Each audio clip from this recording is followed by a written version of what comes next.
The small town of Arborville, California was about to face an unimaginable terror. It all started with a meteorite crashing near the town, and an elderly vagabond finding a massive slime-like substance adhering to his hand from within the sphere. 3 high school students, Brian, Meg, and Paul, found the man and took him to a hospital, but things quickly turned worse. Paul witnessed the man's lower half melting due to exposure to the blob, and the growing creature consumed him. Meg tried to free Paul but failed, and the blob knocked her unconscious before oozing out of the hospital. Brian and Meg tried to tell the police, but they didn't believe them. However, their disbelief was shattered when the diner's handyman George was pulled into the sink's drain, killing him. The blob grew bigger and pursued them to the diner's walk-in freezer, but it retreated after entering the freezer. The creature consumed the diner's owner Fran Hewitt and Sheriff Geller, and then re-entered the sewers. Meg and Brian went to the police station, where they discovered that the town was being quarantined by a military operation led by Dr. Meadows, a scientist. While Brian escaped, Meg was taken to town, where she learned that her younger brother Kevin had sneaked into the movie theater with his friend Eddie.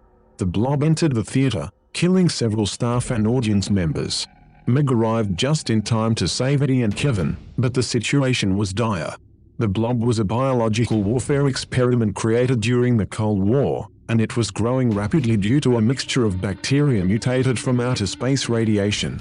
Meadows decided to trap the blob in the sewers, even if that meant allowing Meg, Kevin, and Eddie to die. Brian managed to evade the military personnel and went into the sewers to rescue Meg and Kevin.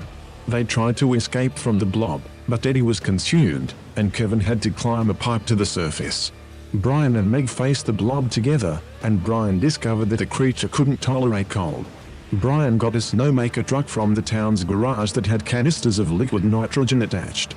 As the blob was about to consume Meg and her family, Brian shot snow at it, and the blob turned its attention toward him. The blob knocked the truck over and knocked Brian unconscious. Meg lured the blob towards the canisters, which she had rigged with an explosive charge taken from a dying soldier. The blob was about to overrun both Brian and Meg when the charge went off, blowing up the canisters and covering the blob in liquid nitrogen, successfully flash freezing it. The survivors retreated to the town hall, but Reverend Mika proclaimed the scene to be the prophesied end of the world. Meg saved him with a fire extinguisher and also shot the blob with it. When the creature backed off, she realized it couldn't tolerate cold. Mika secretly held up a glass jar containing a live piece of the blob, saying, "The Lord will give me a sign." The town stored the blob's crystallized remains in the icehouse. Arborville would never forget the terror that the blob brought upon their town. However, they learned to never underestimate the power of science and nature.